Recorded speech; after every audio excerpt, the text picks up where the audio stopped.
Hi friends, welcome to my channel Odia flavours by Madhu. आसतु आज बनइबा पूरा गाँ स्टाइल आज बनइबा कखारु फूल पिठो। कखारु फूल पिठो पई फास्ट आमे बाड़ी को पळैबा। बाड़ी रो आज आमे कखारु फूल सब तोड़ी की नै आसबा।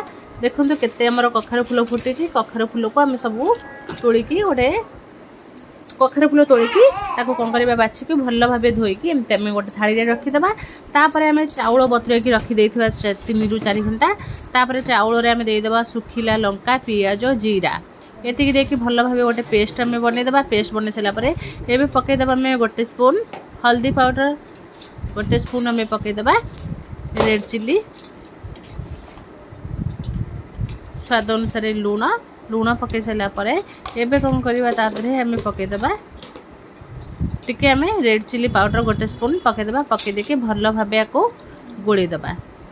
भल्ला भाबे आमे पूरा बैटरटा पूरा पूरा आमे बाटी थिबा प्लेन करके आको सब आमे हळदी स्वाद अनुसार लूण आउ गोटे स्पून आमे रेड चिली पाउडर पकै के भल्ला भाबे गोळी देबा। एबे कोन करबा गोटे आमे तावा नै जबा। तावा रे गोटे स्पून आमे दे देबा सोरसो तेल को देकरी भल भाबे आको गरम होबा को छाड़ी देबा। तेल हमर गरम हो गेला परे एबे कोन करबा कखारु फूल को आमे से चाउल बट्टा रे बुडे की एबे आमे तावा रे गोटे गोटे पकेबा। एबे आमे कखारु फूल नै गेले तावा हमर गरम हो गेलानी। एबे कोन करबा आमे पिठो जो बाटी की रखितिले एबे से पिठो रे गोटे गोटे फूल को एमती बुडे की आमे तावा रे पकेबा।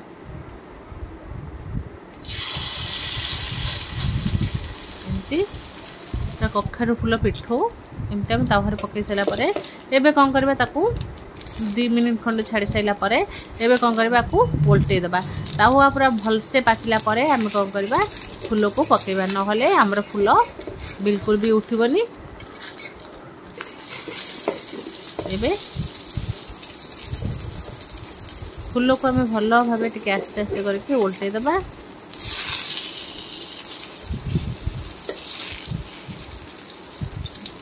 आपको एमती उल्टे देबा। उल्टे सारा पर देखो हमरा केते बढ़िया से पूरा कखारु फूल पिठो पूरा बढ़िया से पूरा रेडी होईची। एबे कोन करबा को भल्लो भाबे को एमती दाबी दाबी करी भाजीबा। काहे ना कखारु फूल को जत्ते भल से हमें भाजीबा सेते खाइबा को बहुत बढ़िया टेस्ट लागिबो। पुनी को हमें बाड़ी रु तोड़ी की आनीची तोड़ी की बाड़ी रु तोड़ी की खाइबार मजा पूरा अलगा। एबे कोन करबा हमर कखारु फूल देखो पूरा रेडी हो गलानी।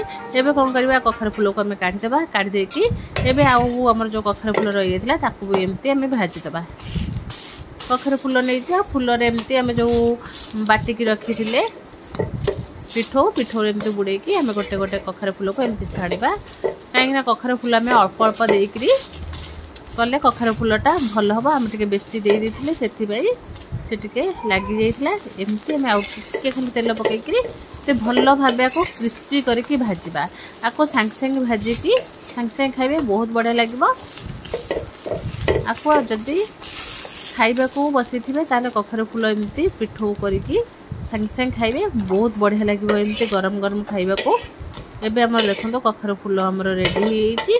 एबे कोन करबा हमर आउ जो कखारु फूल रही जाइतिला ताकू भी एमती आमे गोटे गोटे पकै करी छाणीबा। एबे आमे तेल पकै देले तेल हमर पुणी गरम हो गले पुणी एमती आमे कखारु फूल को एमती नै जिबा। देखंतो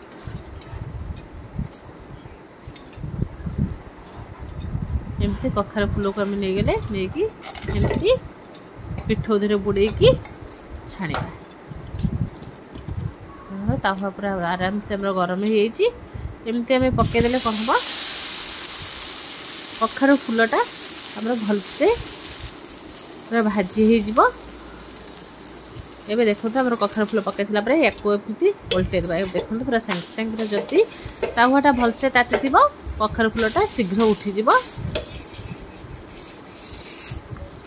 एबे हमर देखो तो कखारु फूल भजा पूरा रेडी होईची। एमिति हमें एपट सेपट करके भल भाबे टिके भाजी देला परे कखारु फूल भजा पूरा रेडी होईची। एबे कोन करबा को एमिति हमें दाबी दाबी की टिके भाजीबा। भाजी सला परे को गोटे प्लेट को काढी की रखि देबा। देखंतु एबे हमर कखारु भजा पूरा रेडी होईची। मात्र 2-3टा जिंस रे हमर कखारु फूल पिठो रेडी हो जिवो। गरम गरम कखारु फूल सहित खाइबे बहुत बढ़िया लागे। निश्चय थोड़े या घरे ट्राए करेंगे। जदि भल लगे लाइक शेयर कमेंट सब्सक्राइब निश्चय करेंगे।